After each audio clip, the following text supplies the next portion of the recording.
아나운서들이 훈련할 때 아예 이우와 이거 한다고 그러잖아요. 근데 우리는 이 족보 한 번 읽으면 이게 훈련이 다 됩니다. 이 발음하기가 어려운지. 예, 그래서 족보를 읽으세요. 매일 소리 내서 발음이 좋아집니다. 오늘 읽은 말씀 가지고 저하와 질서와 시작이라는 제목으로 말씀을 증거하겠습니다. 사도행전 2장에는 오순절 성령 강림 사건이 기록되어 있습니다. 바로 그날 예루살렘에는 천하 각국으로부터 온 경건한 유대인들이 모여 있었다고 했습니다. 그들은 바데 사람, 메데 사람, 엘람 사람, 메소포타미아 사람, 갑바도기아 사람, 애굽 사람 등 각기 다른 언어와 문화를 가진 사람들이었죠.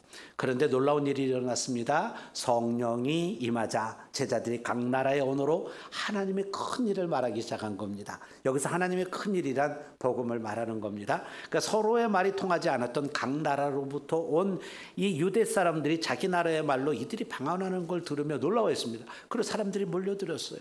그야말로 성령의 역사 속에서 일어난 이 방언은 하나님을 향한 한 목소리로 조화를 이루었습니다. 그러니까 성경에 기록된 이 사건은 단순히 방언의 기적만이 아니라 하나님이 흩어진 인류를 다시 복음 안에서 하나로 묶으시는 역사의 시작이었습니다. 오늘 우리가 함께 볼 창세기 10장은 그 반대의 시점에 있습니다. 홍수 이후에 노아의 세 아들 셈과 함과 야벳의 후손들이 온 세상으로 흩어져 갔습니다. 각 나라와 언어로 나뉘었지만은 그 모든 흩어짐의 이면에는 하나님의 주권이 있었죠. 하나님은 무질서를 흩으셨고 그 흩어짐 속에서 다양성과 질서의 틀을 세우셨습니다.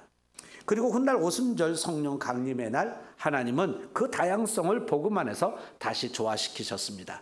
그러므로 창세기 10장에 나오는 족보는 그저 단순한 족보가 아닙니다. 그것은 하나님께서 인간의 역사 속에서 질서를 세우시고 결국 모든 민족을 구속사 안에서 하나로 이끄신다라는 놀라운 선언인 겁니다.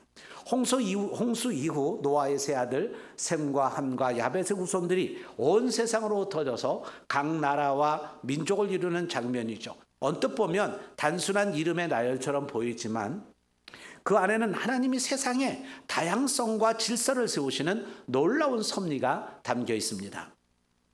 그러면 오늘 우리가 세상 가운데에서 하나님의 다양성이 어떻게 나타나는지 오늘 본문을 통해 함께 추적해 보도록 하겠습니다.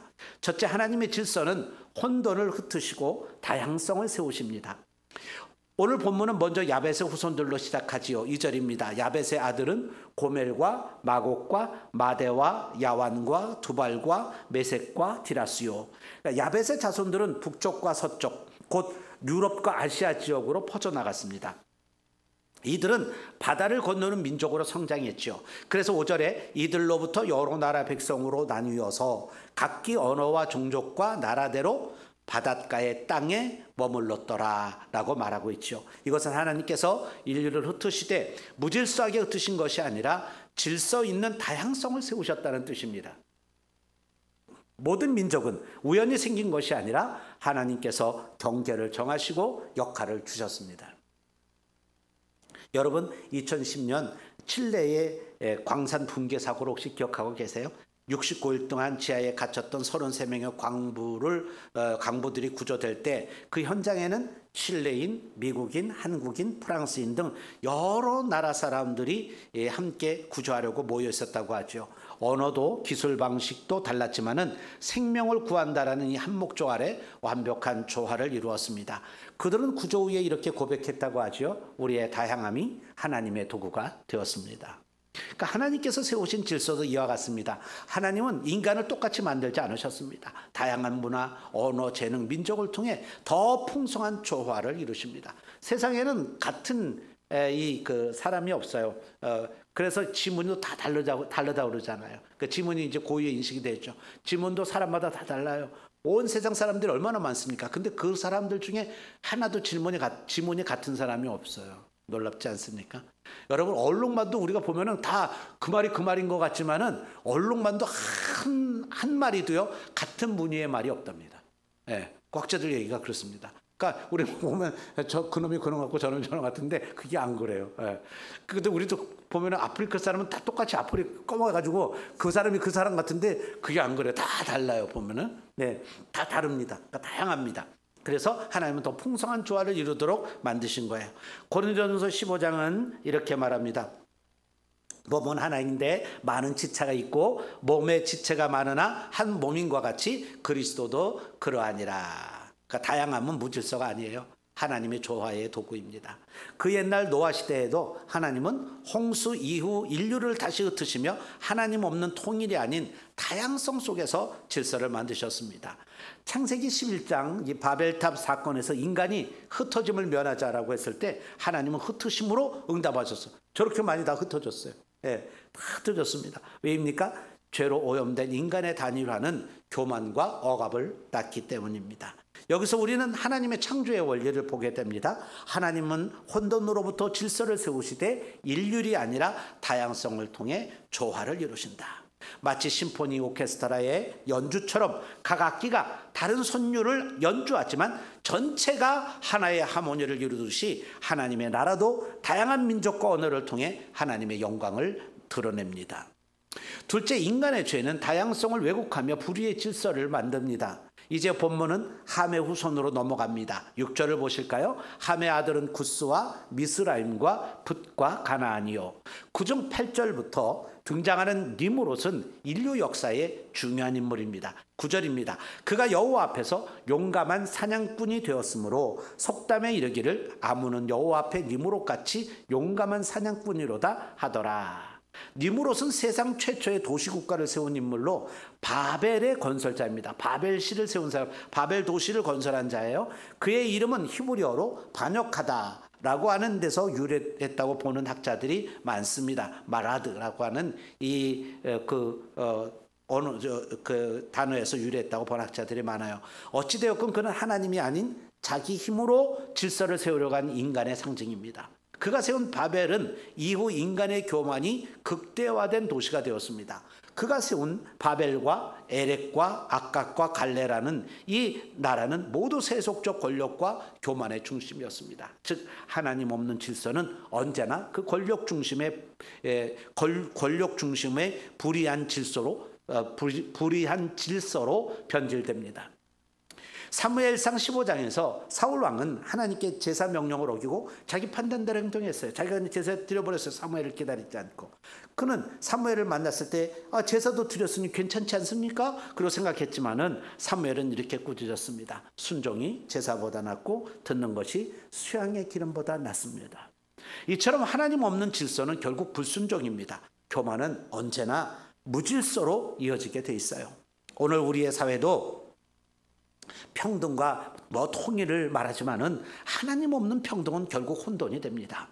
교회 안에서도 내 생각의 질서를 세우려 하면 바벨이 다 시작되는 거예요.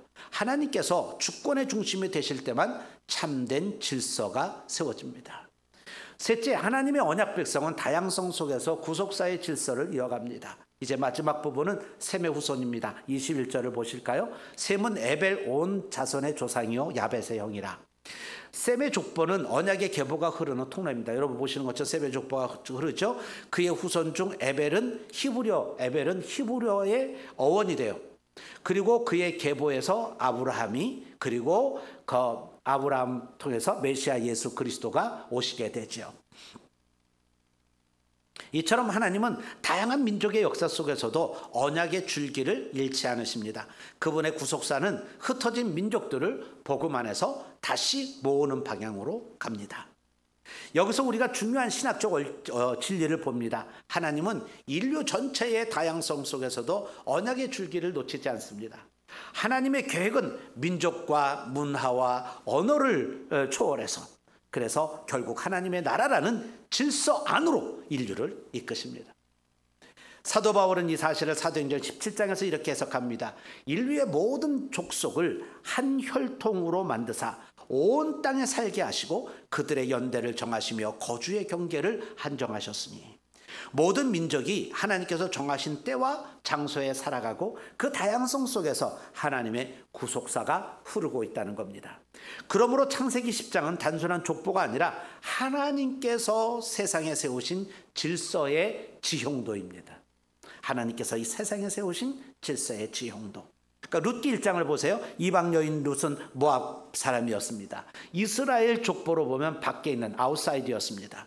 그러나 그녀는 어머니의 하나님이 나의 하나님이 되실 것입니다 라고 고백을 하지요.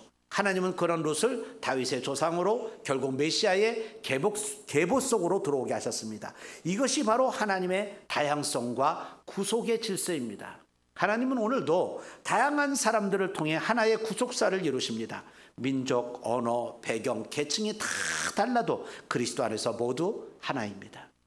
언제나 하나님은 질서를 통해 다양성을 회복시키시고 다양성을 통해 구속의 질서를 완성하십니다. 이처럼 하나님은 무질서한 통일이 아니라 다양성 속의 질서를 기뻐하십니다. 그리고 그 중심에는 언제나 언약의 백성, 곧 예수 그리스도를 통한 구속사의 줄기가 흐르고 있죠. 사랑하는 여러분, 창세기 10장은 이름의 나열이 아니라 하나님의 섭리의 서론문입니다. 하나님은 인류를 흩으시되 혼돈이 아니라 질서로 흩으셨습니다. 다양한 민족, 다양한 언어, 다양한 문화가 각기 다른 멜로디를 연주하지만 그 모든 것이 하나님의 주권 아래서 구속의 교향곡을 만들어 갑니다. 우리의 가정도 교회도 사회도 마찬가지입니다. 모두가 똑같아야 조화가 이루어지는 것이 아니라 다름을 인정하고 그 다름이 하나님의 질서 안에서 하나 될 때 비로소 참된 조화가 이루어지게 되는 겁니다. 그렇습니다. 하나님은 우리의 다양성을 두려워하지 않으십니다. 오히려 그것을 통해 더 풍성한 조화와 질서를 드러내십니다. 그러므로 서로 다름을 경계하지 말고 하나님이 세우신 자리에서 순종하며 조화를 이루는 은혜의 공동체를 이루어가는 우리 모두가 되기를 주님의 이름으로 축원합니다. 기도하시겠습니다.